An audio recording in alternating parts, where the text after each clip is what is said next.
Anong nangyari kay Kanin mga kaibigan? Ilalabas na po or lalabas na po ang warrant of arrest ni Trillanes. Nakarma na naman, Merice.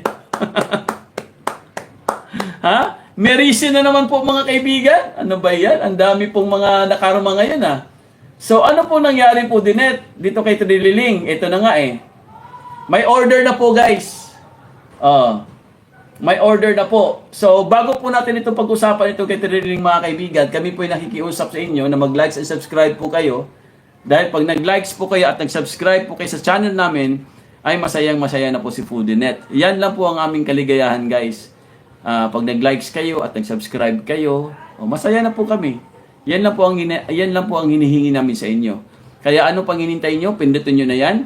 Huwag kayong mag-alala, libre po mag-likes. Libre din po mag-subscribe at pwede nyo i-share ang ating video. Kung meron kayong mga platform dyan, meron kayong mga page, i-share nyo po para marami po makapanood or marami po makakakuha ng mga information po natin ngayon. Okay? Mga kaibigan, ito po, tuloy-tuloy na po tayo guys, no? Ito po, si Trililing po, no? Nakarma po mga kaibigan. Ako, lalabas na po ang warrant. Ito po, meron na po siyang The Quezon City, basahin na po natin dito. The Quezon City Court has issued on warrant of arrest against former Senator Antonio Trillanes in connection with a false testimony case following a complaint filed by Davao City Representative Paulo Duterte over Trillanes' alleged false statement during a House hearing in 2024. So, ibig sabihin guys, alam mo matindi itong kaso niya. Matindi po ang kaso ni Trillanes guys. Pwede po talaga siya makulong dito. At pwede po siya makulong ng 40 years, parang ganun. Alam ko 40 years So, ang pinakakaso po niya mga kaibigan, mabigat. Dahil po, kung naaalala nyo, nagkaroon po ng Quadcom hearing. Nagpakita po siya ng document. Yung mga document pala na yun, hindi pala galing doon sa isang agency. At sinabi po ng agency guys, mismo yung agency po na sinasabi niya, na-mention niya na sa Quadcom, wala po kaming ganyang documents at hindi po kami naglalabas ng ganyang documents. Doon po nahuli si Trililing mga kaibigan.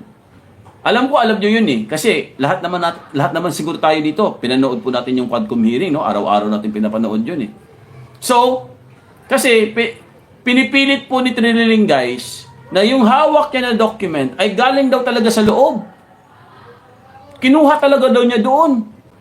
At yun nga, ang kapal pa nga daw Yun pala, wala palang ganung dokumento mga kaibigan. At hindi daw naglalabas ang ahensyang particular, the said na sinasabi nilang itong ahensya na to, wala pala silang nilalabas ng mga documents na ganun. Pero pinapakalat po ni Trililing mga kaibigan na nakakuha daw siya ng mga documents. Doon siya nahuli. Mabigat po ang kaso na yan. So, kung babasahin po natin dito guys, ito pong nakalagay, no? Ayan, false, the Quezon City Court has issued a warrant of arrest against former Senator Antonio Trillanes in connection with the false testimony case following a complaint filed by Davao City Representative Paulo Duterte over Trillanes' alleged false statements during a House hearing in 2024. Reports state that Trillanes posted bail on July 8 for his temporary release. Tahimik ang ABI. Kumbaga mga kaibigan, nag-post bail na pala siya. Nagbigay siya ng post bail mga kaibigan. Ewan ko lang kung ano po nangyari dito.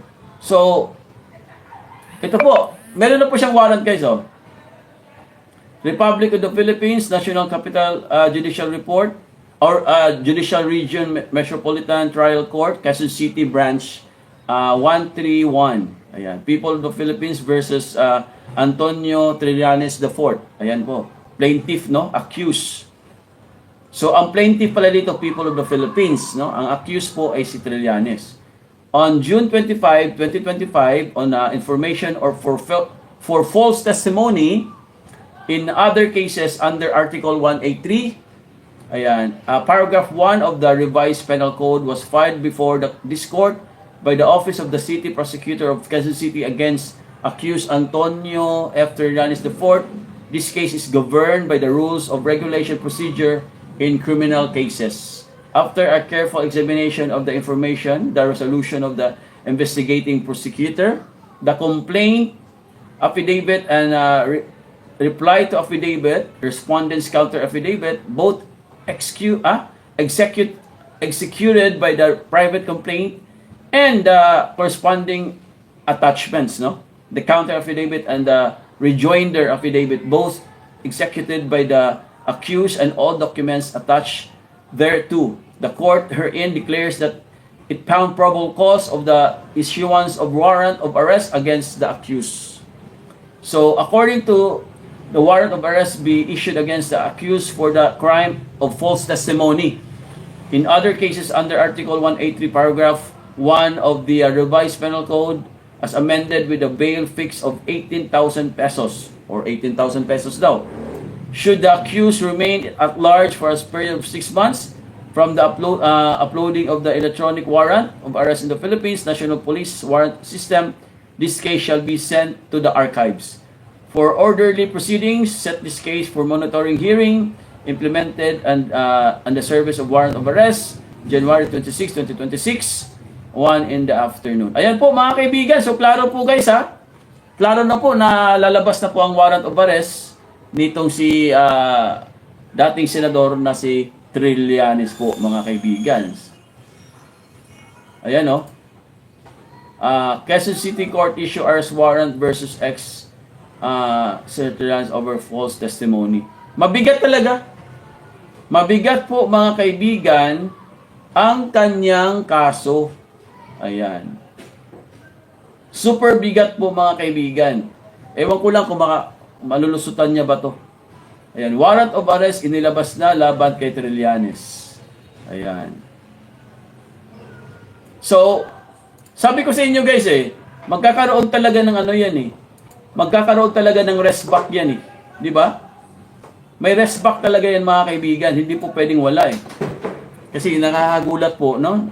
Bigla-bigla na lang pong lumalabas yung mga warrant nila, no? Ito po, galing po ito kay galing po ito kay Mr. J. Sonsa po. Basahin na po natin guys ha. Warrant of arrest versus Trillanes. Naghain ng piyansa si dating Senator Antonio Trillanes para sa kanyang pansamantalang paglaya matapos maglabas ng arrest warrant ang Quezon City Court. Si Trillanes ipinagharap ng sakdal kaugnay ng kasong false testimony.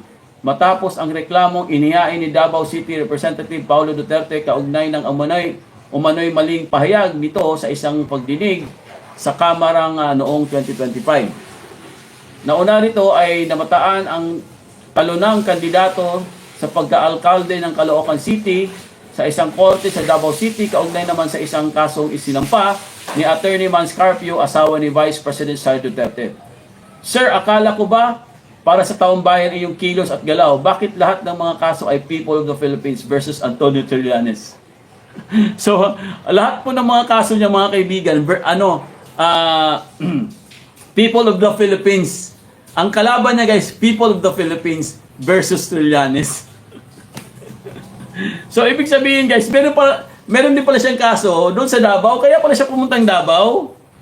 Kasi kinasuhan din pala siya nung asawa ni BP Sara, na si Mans Carpio po. Ibig sabihin guys, ang dami pala niyang kaso. Yan ang sinasabi natin, di ba? Talagang makakasuhan po yung mga yan, lalo na yan sila, no? Lalo na yan si Castro, guys. No, si Castro po, wala na ngayon Yung kapatid po ni Claire, pinsan ba? Pinsan. Di ba? Wala na po mga kaibigan, no? Wala na po talo na siya, no? Si Castro, yung convicted. Yung isa pa yan, makakasuhan din yan. Marami din kasong kakaharapin yan. Di ba? Kasi nga, itong mga to, naglalakas loob lang po sila mga kaibigan kasi akala nila meron pong may hawak sa kanilang mga padrino. Parang mga parang mga legal luminary. Naalaala ko to yung legal luminary ni Hontivirus. Yung bulong-bulong, mga bulong-bulong po mga kaibigan sa gilid, no? Ang daming mga bulong-bulong sa gilid